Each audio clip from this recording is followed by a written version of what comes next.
Michelle Schumann. I'm here for Festival Focus. This is the first installment of our 2015 Festival Artists. Wait, we're not in 2015 yet. We're in 2014. Our 2014 Festival Artists. You know this. In the art, as musicians, I'm a pianist and you're a cellist, you're always booking in the future. So it's so easy to get years mixed up. So we are still in 2014, and I'm here with Sara Sant'Ambrogio, the fantastic Sara from, as you all know her, from the Eroica piano trio. They were here for the festival just last summer, and actually I'm feeling like this is a bit of deja vu, because you and I did an interview to preview the Eroica trio last year, and you were in your home just like this, and you had your cello in the background just like that too. Yeah, I'm always like cramming practice again, right? And then, I gotta get on the camera.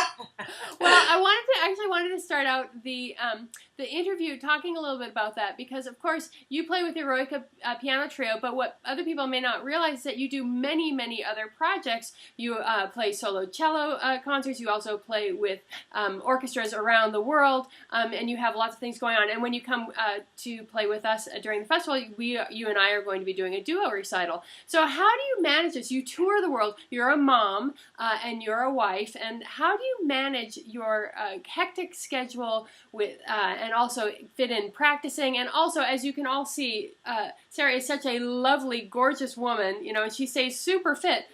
Tell us, Sara, what's the magic? How do you do it all? Well, I think that every working parent has to learn how to compartmentalize immediately. Because, I remember when my son was a newborn, when he was 3 weeks old, I went on tour around the world.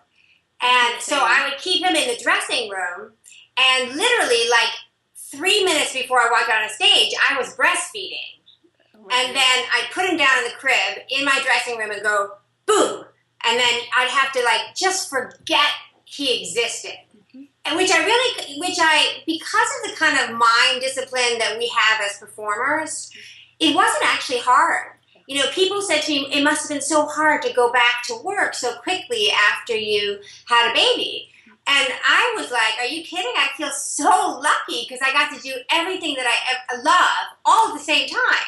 Because I'd have my son on the plane with me all day. I'd have him in the hotel room while I was practicing. I'd take him down to the gym and put him on a blanket right in front of me on the treadmill. So I'd be running. He'd be looking at me, So it was, it was just a matter of, just having to be able to really be disciplined about clicking from thing to thing, which I'd already been doing a lot of before I had a child, because I was so busy with the Eroica trio, but I never stopped playing solo concerts. Mm-hmm. And it's, to go from what I just did, just this weekend, I was playing Dvorak Concerto in California, which is a massive, huge, romantic cello concerto. It's humongous. And then now I'm going up to New York tomorrow, and I'm playing a solo recital, a bunch of Latin music actually, and then a trio recital, all in the space of 4 days. So it's sort of, I was already used to doing that, and so then adding the baby element, while it means that you have less sleep at first, and you have, even less time, it really wasn't anything different. I think actually it's the husband part that's very hard, because it's really hard. Will not be compartmentalized. Yes, they will not be compartmentalized, which they shouldn't be. Right. And also, but as a musician and anyone who's working knows, you really have to put everything you have into your work, or it's going to suffer, and that's going to have an immediate impact on you. Mm-hmm. And then a child, you are absolutely responsible for putting everything you have into that child, because the child is helpless without you. And then you have an adult partner. Well, they're not helpless without you, and if they don't get enough time, you don't see the impact immediately. Mm-hmm.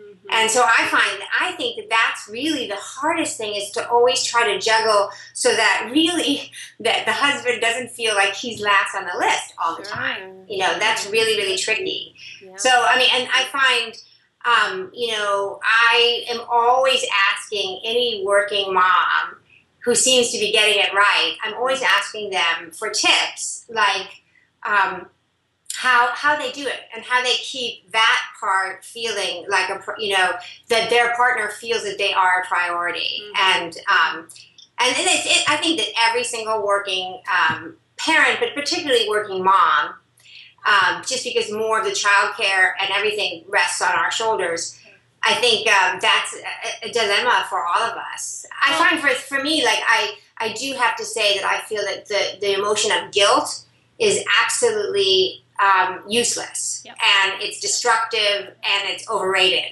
Yep. So I'm like, don't be guilty. Just figure out a way to fix it, Yeah, and I think it's about being able to dedicate the amounts of time to every little thing that you do. And sometimes that's little amounts of times and sometimes it's greater amounts of times. But being totally dedicated to what you're doing in that moment, I think. Yeah. Yes. Yeah, and it's also as a performer, you're more practiced at doing that anyway. Right. When you're on stage, I think we learn when we're younger on stage that when we're playing a piece of music, let's say we play a piece of music and it didn't go so great, and you go on to the next piece on the recital. If you stay in that land of, wow, that wasn't so great, then everything isn't so great. So being able to really understand what it's like to be in the moment, to be loving what you're doing, to be able to kind of create something beautiful and amazing in every single moment is, it's kind of the big pleasure for we get to practice at all times. I know. We're very, very lucky in that respect. My gosh, it's so joyous the way, and I think that in our society there's a lot of pressure on women who work and women who don't work to be perfect at whatever we do, to be the perfect mom, the perfect homemaker, the perfect everything. And I'm like, actually, as we're talking, I just saw a Nerf bullet sticking into the window shade of the window over there. And I'm like, that actually makes me giggle.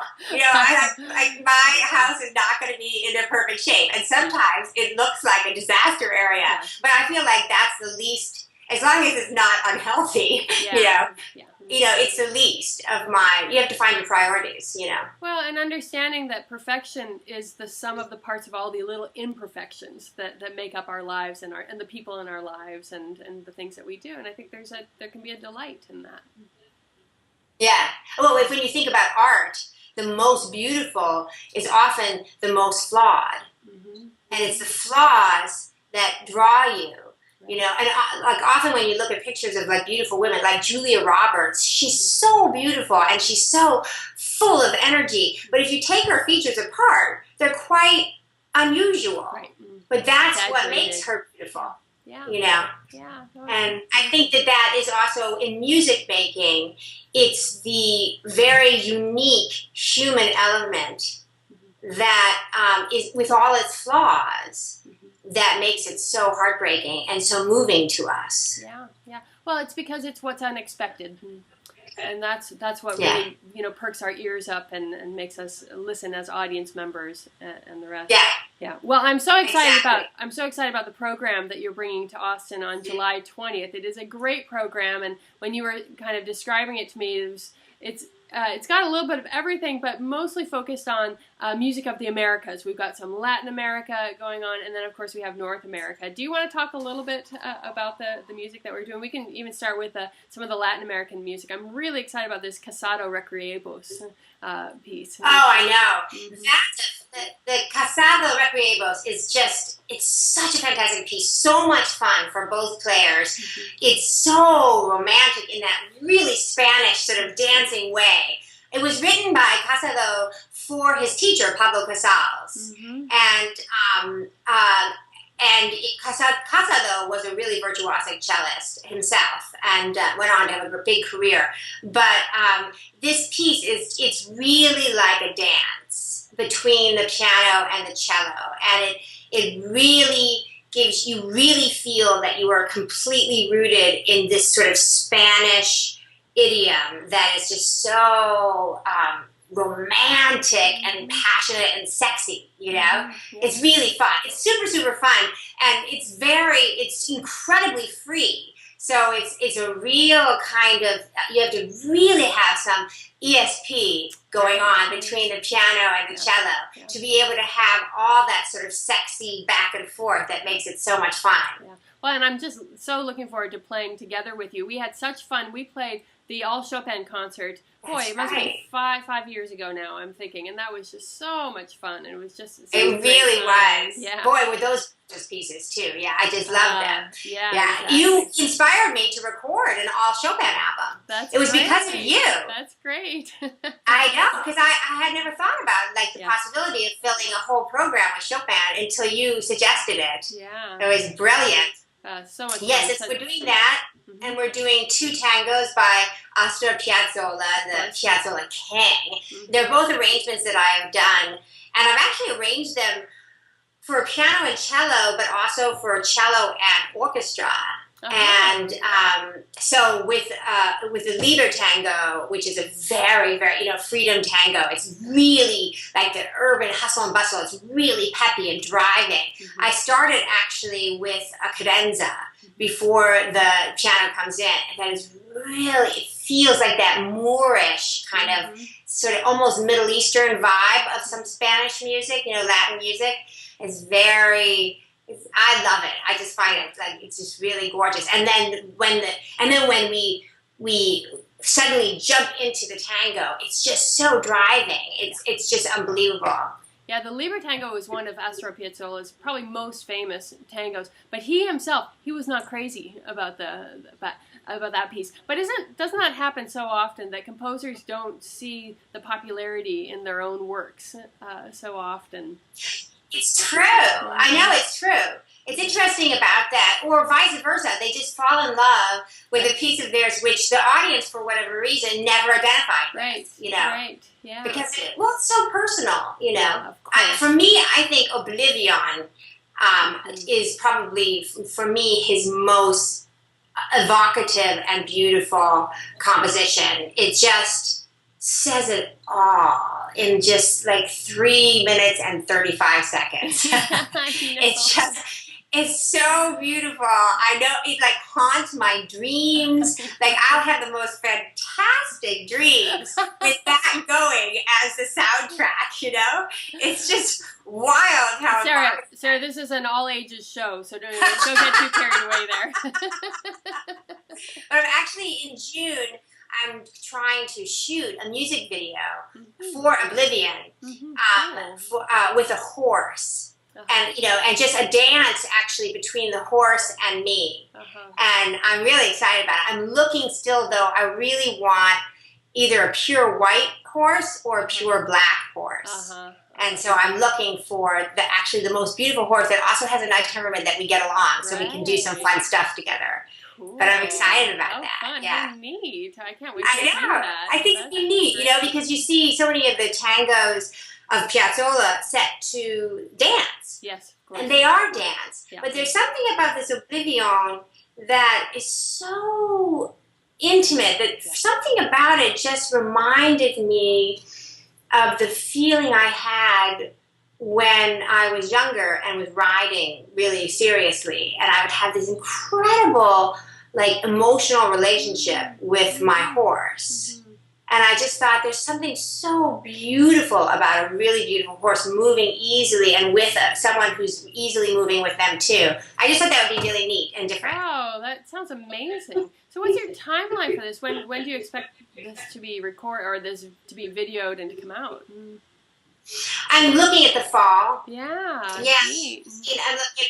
I'm doing a whole Latin album, and so I'm thinking, things are really changing in the recording business. Okay. And so I'm thinking of actually releasing tracks individually on iTunes and then release the album. Yeah. Because, sadly, less and less of your sales are from a whole CD, which always has the best sound. Of course, because you have to compress so much for iTunes. True. The sound quality is not as good. Yeah. But nowadays, I would say I'm now in the past year or so, I've passed 50% of sales on iTunes and Rhapsody and Spotify. Yeah. And so it's almost not you almost don't need to record a whole CD anymore. Yeah. You know, so I want to because it sounds so much better. Of course, so you can do that for yourself. Yeah, but the recording industry is way different. Well, you will need to let us know when the video comes out, and so we can put it out and make sure all of our people know, and also when the CD comes out, so we can let all of our people know about it. So that'll be really great. And then also on the program, we're exploring some North American music, which I'm really excited about too, because we'll be doing the Barber Cello Sonata, which is an amazing piece of music. Incredible piece of music, and not played very often anymore. I know. Well, Barber himself, I don't know if everyone is aware in the audience, but he was such a child prodigy. I mean, he was the Mozart of his time. I mean, he was just a gifted composer. He started composing when he was 5 or 6 years old, and he was like completely dedicated to it. And I think he went to Curtis when he was quite young as well. I think he was like 11 or something. Yeah.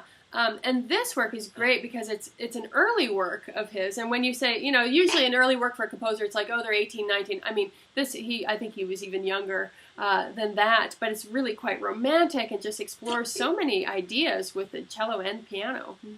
Yeah, it's super romantic. I mean, it's sort of much more akin to the romanticism of Rachmaninoff, right? I think, than to what was happening in American music, you know, around that time. Yeah, it's like really super romantic. Yeah. I remember this funny story when I did the Tchaikovsky competition in Russia. That was one of my American compositions that I played. And so after I won, I had this big recital at the Tchaikovsky Conservatory, and it was really crazy. It was like the one time I sort of got a feeling of what it was like to be like the Beatles, because they had armed guards trying to keep people from bashing down the gates to get into the concert, and I played the Barber, but my pianist had already gone home to the United States, so I played with a Russian pianist. And there's that huge buildup in the first movement that's so dramatic when you go all the way from the bottom, and it's like so romantic, and the whole audience starts clapping, and I hadn't finished the piece, you know, and they were like clapping so loud that it was like I had to stop, and I didn't know what was going on, and so I looked at the pianist and I said, "Don't they realize this isn't over yet?" And he said, "Oh no, yes, they want you to do it again." And I was like, "You're kidding?" And he's like, "Yeah, we do that. If we like something, we want you to do it again right away." So they wanted me to go back and just do that phrase again and then go on and finish the piece because they just liked it so much, that build-up. And I think it wasn't something that they were familiar with, the piece. Yeah. Actually. Right. Funny. Right. And so they just were they were so excited by how it just kept getting up more, and then there was a huge explosion, you know. Oh man, that's so exciting. It was fun. How fun. Yeah. And how great that we'll get to relive that experience here in Austin. Yeah. It's going to be fun. I mean, I love this piece. I love it, and I don't understand why people aren't playing it more. You know, I think that Barber got, in some ways, I feel like he got pigeonholed by the Adagio for strings. Well, it's not only that, but I think like Rachmaninoff, in many ways, especially during his time, he was sort of poo-pooed for being so romantic and not following into either the serialism or the different kind of modern trends that were popular in American composition at the time. And so I think that a lot of people discounted him as not as serious as he, you know, as he should be. And yet that's when you look at modern composers nowadays, there's much more of a trend, not only towards romanticism, but definitely accessibility and having music that people can really personally connect to. And if anything, Barber's music has that at the core, this idea of like personal connection. Yes. Both Barber and the other American composer we're playing, which is George Gershwin. Of course. Both of them have an incredible gift for melodies that go directly to the heart. Yeah. And both of them haven't really been truly appreciated as the incredible composers and craftsmen that they were. Oh, no doubt. Yeah. No doubt, yeah. And so we're doing an arrangement that I've done, but we're going to probably arrange even more of it together, of Porgy and Bess, which is, I think, probably in many ways his most famous composition. It was his attempt at writing opera, which it wasn't, and funny enough, which is amazing to me, how, given how ubiquitous some of those songs are, like Summertime, and It Ain't Necessarily So. It's amazing to me how unsuccessful the first run of it was. Right. Right. I mean, it closed after, in bankrupt after a certain, I mean, it's just amazing to me. Yeah. And when you think of how young Gershwin was when he died. 39. It's, yeah. I mean, you just think to yourself, holy macaroni. If he had lived, he was just coming into his own. Yeah, I know it. What would he have written if he'd made it to even 59? Yeah. 20 more years. Yeah. No, it's true. It's true. And yet we have all these amazing gems that have a life of their own. And I'm really excited about the Porgy and Bess suite too that we're doing, because you have a different version of it that you do with the trio, which is just explosive and amazing and just has this unbelievable life. So I'm very, very excited to be playing that with you. We will have a hoot. It will just be, I mean, this concert is just going to be on fire. I can't wait. And then we're doing the Dance of Fire, too, yes, aren't we? Speaking of fire, yes. The fire. Yeah, the fire. Yeah. Which is super fun. I mean, every time I play that piece, though, I think of, have you ever seen the video of Arthur Rubinstein doing it as an encore? I have, yeah. Yeah, and his hands are like, dun, dun, dun, dun. It's fabulous. He was such a showman, you know? Yes, totally. So and that's great, because it's funny, yeah. So that's a fun one to do, yeah. Boy. I mean, you can go crazy on that one. Yeah, and we will for sure. It'll be great, and that's just coming up, and wow, it's just less than 2 months away now, and I know you have a million things to do on the way there. I know you're coming from Taiwan before you come to, right? Yeah, I'm going to be in Taiwan just before I get back. Just like I think I'm home for one day, and then I come down to see you. Yeah. So and I'm doing Dvorak concerto there, and a couple of recitals, and I'm teaching and stuff. So it'll be fun. And then we're also doing Schumann fantasy pieces, which is gorgeous. I know, because we couldn't resist putting some Schumann on. Those pieces are just amazing, and I think that they're some of the pieces that I've played the most with the most people. I don't know what it is. Probably because I've done different combinations for the fantasy pieces, because they can be played on other instruments too. And I just love it. And talk about fiery. I mean, that last movement is just so incredibly full of life and energy and virility, and just it's just amazing. Yeah, it is. What instruments have you played it with besides cello? Have you done clarinet and with bassoon. I played bassoon? Yeah, which is really quite wonderful. Bassoon. Oh, it's just gorgeous, but mostly clarinet, of course. And so but just amazing. I can't wait to do this. Well, we can wrap it up now. I'm just so looking forward to having you in Austin. It'll be so much fun again, and our audiences just love you. They love the Eroica piano trio, but they almost always single you out in the group too. So it's really Thank you. I love great. Austin. Of course. I can't wait to come back. Yeah, it'll be tons of fun. So to all of you audience members out there, I know you can't wait to see Sara too, so get your tickets now and enjoy this great virtuoso in her program on July 20th. Yay! Hope to see you soon! Very good. Talk to you later, Sara. Good to talk to you. Okay. Bye. Bye, Michelle. Thanks so much. Yes.